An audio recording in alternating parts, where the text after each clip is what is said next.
ঘোষক শহীদ রাষ্ট্রপতি জিয়াউর রহমান, যিনি এদেশে গণতন্ত্র ফিরিয়ে দিয়েছিলেন, পুনরুদ্ধার করেছিলেন, তার মাজারে ফাতেহা পাঠ করেছে এবং পুষ্পাঞ্জলি অর্পণ করেছে। বন্ধুরা, জাতীয়তাবাদী স্বেচ্ছাসেবক দল বিএনপির প্রতিষ্ঠাতা স্বাধীনতার ঘোষক জিয়াউর রহমান, বন্ধুরা, জাতীয়তাবাদী স্বেচ্ছাসেবক দল বিএনপির প্রতিষ্ঠাতা স্বাধীনতার ঘোষক জিয়াউরের মধ্যে দিয়ে একদিকে সাধারণ জনগণ মনে করবে যে বিএনপি সৃষ্টি হয়েছে মানুষের সেবার জন্য, মানুষের কল্যাণের জন্য, উপদ্রুত দুঃস্থ মানুষের পাশে থাকার জন্য।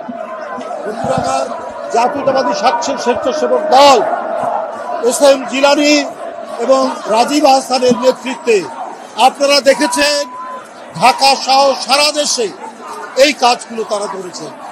আপনারা দেখেছেন ঢাকায় প্রতিদিন 50 জন, 60 জন, 100 জন করে ডেঙ্গুতে মানুষ মারা যাচ্ছিল। এই ডেঙ্গুর কারণ এডিস মশা। এই মশা কোথায় তৈরি হয়? নালা, নর্দমা, দুর্গন্ধময় এলাকায়। এই দুর্গন্ধময় নালা, খাল, বিল পরিষ্কারের জন্য তারা জাতীয়তাবাদী স্বেচ্ছাসেবক দলের প্রতিটি নেতা কর্মীকে তারা নিয়োগ করেছিল এবং অত্যন্ত আন্তরিকতার সাথে লোক দেখানো নয়। আপনারা দেখেছেন ধোলাই খাল, মিরপুর মোহাম্মদপুরের যে খাল, সেইখানে দিন রাত তারা পরিশ্রম করে মশার ওষুধ ছিটিয়ে নোংরা পানি সরিয়ে তারা খাল, বিল, নালা তারা পরিষ্কার করেছে। রাজনীতি মানেই হচ্ছে মানব কল্যাণ, রাজনীতি মানেই হচ্ছে উপদ্রুত মানুষের পাশে দাঁড়ানো। আপনারা দেখেছেন যখন প্রবল বন্যা হয়েছে, স্বেচ্ছাসেবক দল তারা দ্রুত ছুটে গেছে, তারা একটা জাতীয় কমিটি করে তার মাধ্যমে ত্রাণ পৌঁছেছে। জলোচ্ছ্বাস হয়েছে, সামুদ্রিক ঝড় হয়েছে, প্রত্যেকটি ক্ষেত্রে স্বেচ্ছাসেবক দল মানুষের সেবায়, অসহায় মানুষ, দুর্গত মানুষের সেবায় তারা ছুটে গেছে। বন্ধুরা আমার, আবার গণতন্ত্র ফেরানোর আন্দোলনে এরা আবার ঠিকই রাজপথে সাহসী ভূমিকা রেখেছে। জাতীয়তাবাদী স্বেচ্ছাসেবক দলের অনেক নেতা কর্মী বিচার বহির্ভূত হত্যার শিকার হয়েছে, তারা গুম খুনের শিকার হয়েছে, তারা অনেক মিথ্যা মামলায় কারাগারে থেকেছে। আজকে এস.এম. জিলানী, রাজীবের পূর্বে যারা নেতৃত্বে ছিলেন, হাবিবুল নবী খান সোহেল, বীর শরাফত আলী শিপু, আব্দুল কাদের ভুঁইয়া জুয়েল, মুস্তাফিজুর রহমান, এরা প্রত্যেকেই সবচাইতে বিএনপির মধ্যে মামলা বেশি হাবিবুল নবী খান সোহেলের। এবং আর যাদের নাম বললাম, জিলানী, রাজীব সহ কারো 250-300 মামলা নেই। প্রত্যেকেই মামলা নিয়ে, প্রত্যেকেই এই সরকারের, হাসিনা সরকারের নানা ধরনের নিপীড়ন, নির্যাতন, সাজার মুখোমুখি হয়ে তারা দিনাতিপাত করছে। বাবু, যে এই দল, এই স্বেচ্ছাসেবক দলের নেতৃত্ব দিতে গিয়ে নিজের জীবনকে তার বিনা চিকিৎসায় ঘুরতে ঘুরতে সে পৃথিবী থেকে চলে গেছে। আমরা শহীদবাড়ি বাবুকেও স্মরণ করছি, আর যারা জীবন দিয়েছে স্বেচ্ছাসেবক দলের প্রত্যেকেরই আত্মার মাফেরাত কামনা করছি। বন্ধুরা আমার, আমরা এত ত্যাগ, এত রক্ত ঝরানোর মধ্যে দিয়ে যে বাংলাদেশ আমরা চেয়েছি, সেই বাংলাদেশ আমাদেরকে অর্জন করতে হবে। এখনো মানুষ আতঙ্ক থাকে, এখনো মব সংস্কৃতি বিস্তার লাভ করেছে। এই যে ডাকসু নির্বাচন, এই ডাকসু নির্বাচনে মনোনয়ন ফর্ম যাতে ছাত্রদল কিনতে না পারে, এই কারণে সেখানে মব তৈরি করে বাধা দেওয়া হচ্ছে। আজকে ডক্টর ইউনূস সাহেবের সরকার ক্ষমতায় থাকতে এই পরিস্থিতি কেন হবে? কেন হবে মহল্লায় মহল্লায়? কেন হবে গ্রামে গ্রামে, জেলায় জেলায়? আজকে আইন বহির্ভূত ভাবে সেখানে মব সংস্কৃতি তৈরি হবে।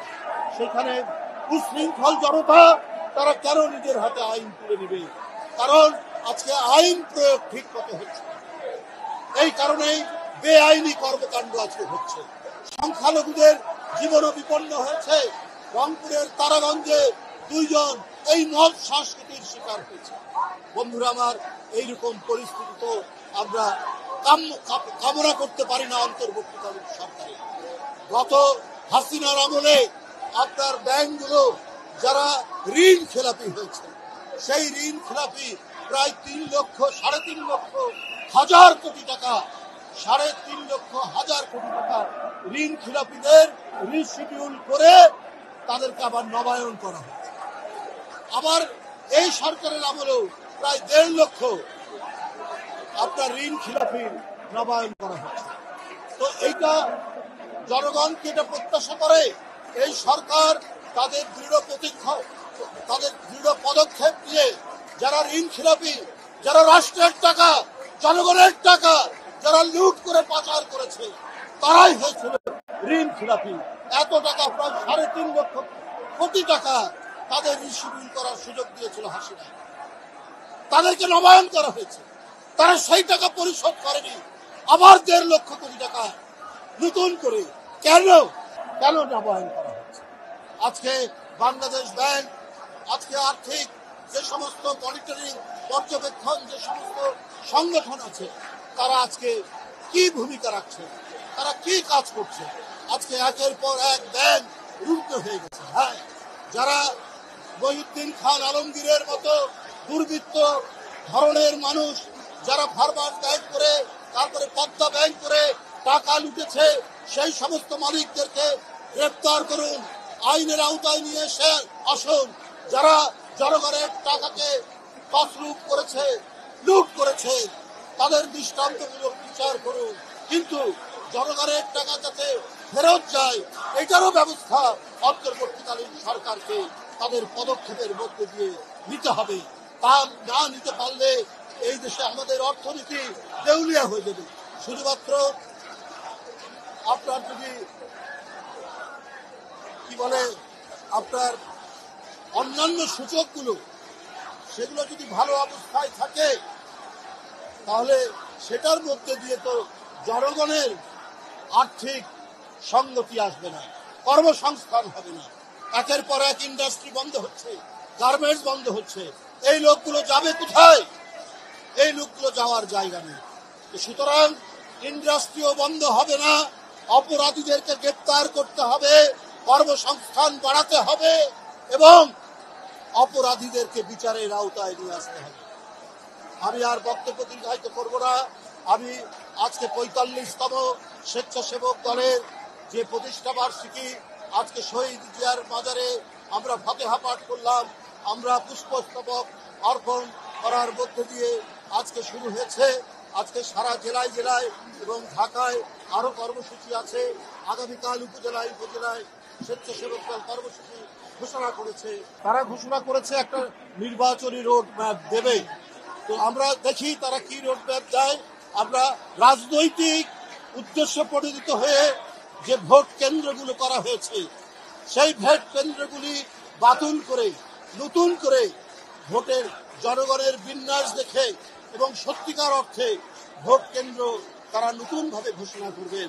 কারণ ফ্যাসিবাদের আমলের ভোট কেন্দ্রগুলো ছিল, এইটা ছিল রাজনৈতিক উদ্দেশ্য।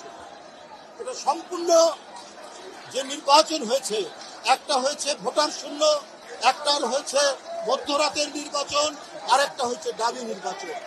এই সমস্ত নির্বাচন এখন মানুষ ভুলবে যদি এই নির্বাচন কমিশন এবং অন্তর্বর্তী সরকার একটা অবাধ সুষ্ঠু নির্বাচন ফেব্রুয়ারির মধ্যে দেয় এবং জনগণের যে দাবি, গণতান্ত্রিক রাজনৈতিক দলগুলোর যে দাবি, সেই দাবিগুলো পূরণ করে তারা পদক্ষেপ গ্রহণ করলেই আমি মনে করি যে ভোটারদের মধ্যে আস্থা আসবে এবং ভোটাররা ভোট কেন্দ্রে যাবে।